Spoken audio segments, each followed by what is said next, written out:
Imagina que alguém te pergunta, na história da NBA, qual jogador teve a temporada mais insana de todas? Difícil responder, né?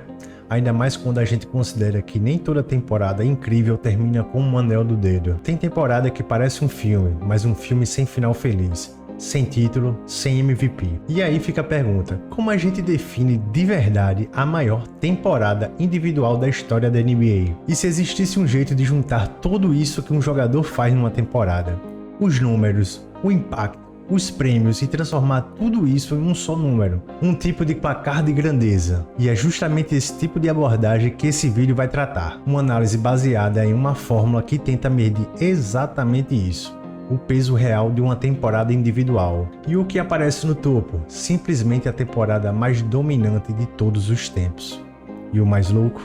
Nenhuma outra chega nem perto. Bom, para tentar responder essa pergunta, a ideia foi usar uma fórmula utilizada por Jim Hightower, que leva em conta tudo que um jogador faz, individualmente, ao longo da temporada inteira. Mas antes de colocar isso em prática, era importante definir o que realmente conta, quais estatísticas e prêmios realmente refletem grandeza, e quais só parecem impressionantes, mas no fundo não dizem tanta coisa assim. Ganhar um MVP é, sem sombra de dúvidas, o maior prêmio individual da liga, mas a real é que já rolou muitas temporadas insanas em que um jogador não levou o troféu. Então, usar o MVP como critério para definir grandeza de uma temporada não vai funcionar muito bem aqui. Também deixa de fora algumas estatísticas que são muito influenciáveis pelo time, tipo o número de vitórias ou até mesmo o rate ofensivo e defensivo, porque o foco aqui não é o que o time faz, é o que o jogador entregou. As métricas desta pesquisa aqui vão ajudar a identificar quando o jogador teve a melhor temporada da carreira e talvez da história. São 9 fatores principais, todos baseados numa produção individual e impacto real em quadra.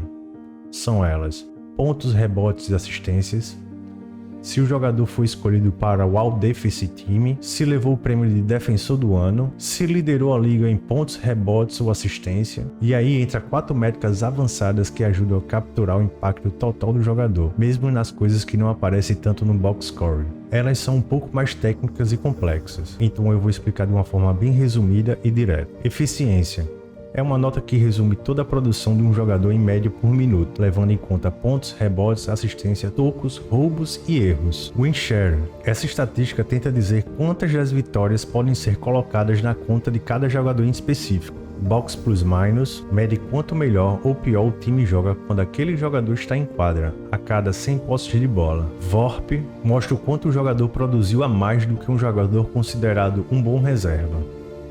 E para completar, também botei um MVP All-Star Game, só para dar aquele bônus simbólico para quem brilhou no jogo das estrelas. A soma de tudo isso dá o que eu tô chamando aqui de indicador de melhor temporada. Quanto mais pontos o jogador acumular nesses critérios, mais absurda foi a temporada dele. Outro ponto importante, a maior parte das estatísticas avançadas usadas aqui só passou a existir depois de 1975, então, infelizmente, algumas temporadas lendárias da década de 60 e início da década de 70 ficaram de fora. Outro fator que ficou de fora foi o desempenho dos playoffs. E sim, isso pode gerar discussão, mas para chegar longe na pós-temporada, não basta ser brilhante individualmente. O jogador também precisa ter um elenco competitivo ao redor.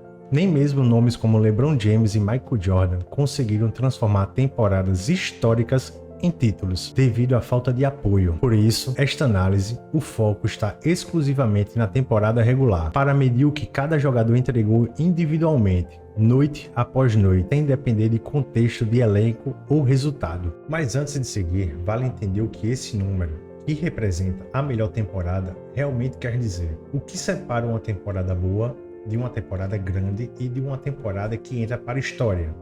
Em 2018, por exemplo, LeBron James ficou em segundo lugar para a corrida de MVP. Com o tempo, muita gente até passou a defender que ele merecia o prêmio. Segundo esse modelo de avaliação, aquele ano rendeu para LeBron uma pontuação de 109,7, ou seja, uma temporada excelente para qualquer critério, quase lendária. Mas quem levou o MVP foi James Harden, com justiça, registrando uma pontuação de 112,4. Em 2015, Stephen Curry estourou de vez. Ganhou seu primeiro MVP, virou o rosto da nova era da NBA. A temporada foi incrível, sem dúvida, mas dentro desse modelo de análise, O impacto individual dele naquele ano somou 97,3 pontos, uma pontuação alta, mas ainda longe dos maiores da história. Agora olha esse contraste. Em 2006, Kobe Bryant estava completamente fora de controle. Jogou num nível absurdo, carregando o time nas costas, fazendo 81 pontos no jogo. Foi, estatisticamente, a temporada mais dominante da carreira dele, com 119,1 pontos nesse ranking. Mesmo assim, quem ficou com o MVP foi Steve Nash, que marcou 84,1 pontos. Que delírio coletivo, viu, ter dado esse MVP para Steve Nash.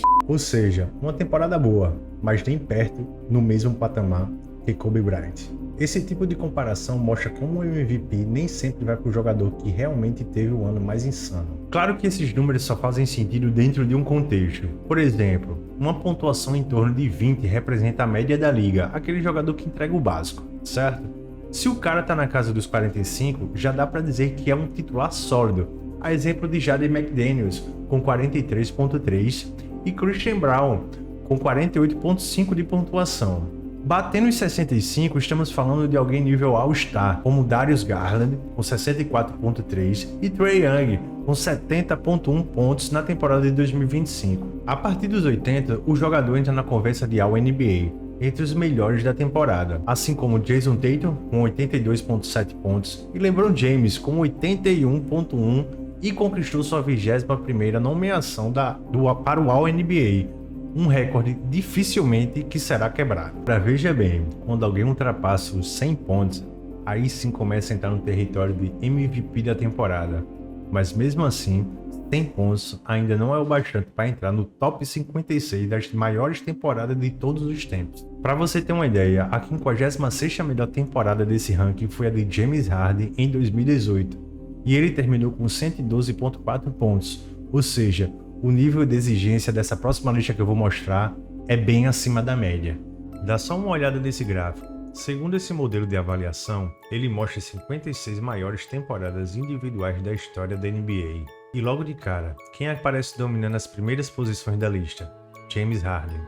3 temporadas dele, entre 2017 a 2020, já entram direto no top 56. Tudo isso em um intervalo de apenas 4 anos, uma sequência que mostra o quanto o auge do James Harden foi estatisticamente absurdo. Michael Jordan foi tão dominante desde o começo da sua trajetória na NBA que até o ano de calouro dele já aparece na lista. Na 52ª posição temos Nikola Jokic em 2021, com a sua primeira aparição. Logo em seguida temos Kobe Bryant em 2008, Shaq em 2001 e a temporada histórica de Tracy McGrady em 2003, que foi o auge absoluto da carreira dele, com uma pontuação de 115,3. Dando sequência, aparece o que muita gente esquece, mas que foi um dos jogadores mais dominantes e subestimados da história da NBA, David Robinson. Entre 1991 a 1998, ele empilhava números temporadas após temporadas. Mesmo quando não liderava o ranking geral, ele estava sempre no topo, com campanhas dignas de lenda. Pouca gente fala sobre isso hoje, mas o impacto que ele teve, tanto no ofensivo quanto defensivo, foi coisa de elite absoluta. No mesmo patamar temos a campanha histórica de Hakeem Olajuwon, em 1994, ano que ele levou tudo, MVP das finais, defensor do ano e título. Em 2025, Shai cravou seu nome na história com 116,9 pontos, entrando de vez na elite das maiores temporadas individuais da NBA. E bem pertinho, um pouco mais acima, está a temporada unânime de Stephen Curry em 2016, aquela que ele literalmente mudou o jogo. Nikola Jokic atingiu seu segundo grande pico em 2022, com 120,3 pontos. Mesmo assim, naquele mesmo ano, Giannis Antetokounmpo ficou um pouco à frente, com 120,9. Logo depois, tivemos o pico de James Harden, em 2019, com 121,3 pontos. E em seguida, Russ Westbrook, com a temporada de 2017, quando quebrou um tabu de mais de 50 anos ao fechar o ano com uma média de triplo-duplo. Um feito lendário, que ele não só alcançou, como transformou em rotina. Westbrook mudou a forma como a NBA enxerga o impossível. Agora me bateu um pensamento intrusivo. E sabe o mais engraçado? Talvez o próprio Westbrook tenha sido o maior vilão da campanha de MVP de Nikola Jokic em 2025. Ele fez tanto triplo-duplo na carreira que, hoje, mesmo com o pivô termine uma temporada com média de triplo-duplo, a reação de geral é: ok, dá pro Shai. Subindo mais um pouco, aparece lendas em seus melhores anos. Dwayne Wade em 2009, a melhor campanha de Nikola Jokic, que não foi MVP, com 124 pontos em 2025. Kevin Garnett, que é o meu ídolo no esporte, teve sua melhor temporada em 2004. E Kareem Abdul-Jabbar com sua melhor temporada em 1976. E aí vem uma das performances mais dominantes da era recente. Giannis, em 2020, com 129,8 pontos, colado na maior pontuação de carreira de LeBron, em 2009, quando ele bateu impressionante 130,2 pontos. E aí a gente cruza a linha. Bem-vindo à Zona Michael Jordan, um território onde a grandeza não acontece de vez em quando, ela se repete ano após ano. Lá no topo, 3 campanhas que beiram o inacreditável. David Robinson, em 1994, com a terceira melhor temporada da NBA. Shaq, em 2000, no auge de sua dominância física, com a segunda melhor temporada da história da NBA. E nada mais nada menos que Michael Jordan, em 1989, com 137,7 pontos, liderando a lista de pura excelência. Bom, pessoal, eu citei que David Robinson teve a terceira melhor temporada e Shaq a segunda, né? Eu menti. Mas calma, ainda tem uma temporada que ficou de fora. A mais insana de todas. Michael Jordan em 1988. Simplesmente a maior temporada individual da história da NBA. Pontuação de 154,8 pontos. É outro nível, não tem comparação, não tem disputa. Se a gente analisar esses números com atenção, vamos perceber revelações que desafiam o senso comum. Incrível pensar que certas lendas da NBA não conseguiram colocar sequer uma temporada entre os 56 maiores de todos os tempos. Larry Bird, Magic Johnson, Tim Duncan, Dirk, Charles Barkley, Allen Iverson, Patrick Ewing são alguns dos gigantes que ficaram de fora dessa seletíssima lista. Alguns jogadores empilharam temporadas históricas com consistências impressionantes. Michael Jordan lidera com folga, 11 temporadas no top 56. David Robinson, LeBron James e Nikola Jokic possuem 5 temporadas, e Nikola poderia estar numa posição bem melhor, se a NBA não roubasse algumas vagas dele em algum time ideal de defesa. Mas esses dados estatísticos ficam para um outro vídeo. James Harden e Giannis Antetokounmpo com 4 cada, Kareem Abdul-Jabbar e Kevin Garnett com 3 e com 2 temporadas cada, Hakeem Olajuwon, Kobe Bryant, Shaquille O'Neal e Chris Paul. Alguns tiveram temporada digna de seu bode por um ano, outros dominaram por uma geração inteira. Agora, um dos pontos mais curiosos e talvez mais frustrantes de toda essa análise. A segunda melhor temporada individual da história, segundo esses dados, não terminou com o troféu do MVP. E estamos falando de Michael Jordan em 89. Uma temporada que, pelos números, foi praticamente impecável. Impacto em todas as áreas do jogo, consistência absurda, liderança técnica e estatística. Mas ainda assim, ele ficou com o segundo lugar na corrida do MVP, atrás de Magic Johnson, cuja temporada teve pontuação de 103,9. Magic teve um ano excelente, digno de MVP. Mas em 89, Jordan decidiu algo impensável na época. Pediu para ser armador. Nos 24 jogos que assumiu essa função, ele teve média de 30,4 pontos, 10,7 assistências, 9,2 rebotes, 2,4 roubos de bola. Tudo isso jogando em 40 minutos por noite. Foi uma demonstração de versatilidade e domínio raríssimos na época. Seu impacto individual foi tão completo que a votação parece não ter acompanhado o que ele realmente fez em quadra. Outro ótimo exemplo é em 2008. LeBron James registrou uma pontuação de 120,1 pontos, enquanto Kobe Bryant, que levou o MVP, ficou atrás com 100,1 pontos.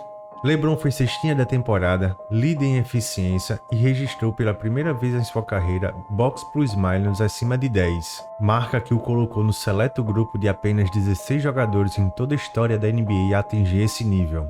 Os números falam por si.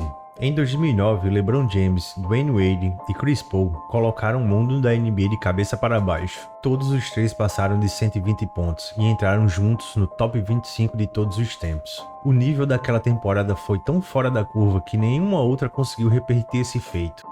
Quanto mais dados entravam em análise, surgiu uma nova pergunta. Afinal, quem foi o melhor no auge? Alguns jogadores têm uma ou duas campanhas tão fora da curva que se destacam do resto da carreira. Mas também teve os que ficaram ali no topo, ano após ano, como se a excelência fosse rotina. Sendo assim, Esse gráfico mostra o que acontece quando olhamos para os 5 melhores anos consecutivos das maiores estrelas da NBA. Isaiah Thomas teve seu auge entre 84 e 88, com 386,4 pontos. Damian Lillard, entre 2017 a 2021, foi além, chegando a 438,9. Temos Tim Mack com 470,3. Karl Malone quebrou a barreira dos 500 pontos, seguidos de Stephen Curry e Chris Paul com 505. Hakeem, Westbrook, Kevin Durant, Larry Bird tiveram auges muito parecidos, com pontuação entre 515 e 518. Aqui temos Shaquille O'Neal, no início dos anos 2000, e aquela temporada absurda de James Harden de 2016 a 2020, e depois disso entramos nas maiores sequências individuais da história da NBA. Além de ser um dos maiores trash talks, ele também possui um dos melhores auges da NBA, Kevin Garnett, com 572,3 pontos. Temos um jovem Kareem Abdul-Jabbar, um período absurdo de 5 anos de David Robson nos anos 90, a sequência histórica do grego desde 2018, a aberração da natureza, que é o único da lista que não possui pontuações de líder de estatísticas e prêmio de All-Defense Team do top 5, Nikola Jokic, e o auge absoluto de LeBron James, de 2008 a 2012, quebrando a barreira dos 600 pontos, possivelmente o maior auge individual da história. Isso, é claro, se Michael Jordan não existisse, porque de 88 a 92, Michael Jordan emplacou 5 das maiores 16 temporadas individuais de todos os tempos. Disparado, a maior sequência de temporadas que já vimos de qualquer jogador, somando um total de 680,9 pontos no período, colocando ele em uma categoria completamente isolada, até mesmo entre os maiores da história da NBA. E vale um detalhe, todos os jogadores que eu citei até aqui são jogadores geracionais, talentos tão raros que jogariam em qualquer época, em qualquer era. A única diferença é que cada um teria que se adaptar às regras do período, mas isso já é um assunto para um outro vídeo, que a gente pode falar sobre a evolução das regras e como, a cada década, o jogo vem ficando cada vez mais favorável ao ataque. Se você curtiu, deixa o like, ativa o sininho, compartilha, não custa nada e fortalece muito o canal. E se quiser apoiar ainda mais, clique no botão Hypei aqui no YouTube. Isso ajuda demais a manter o conteúdo no ar. E agora me diz, em sua opinião, qual foi a temporada mais dominante da história da NBA? Comenta aí que eu vou ler todos os comentários. Espero que tenha curtido e até a próxima.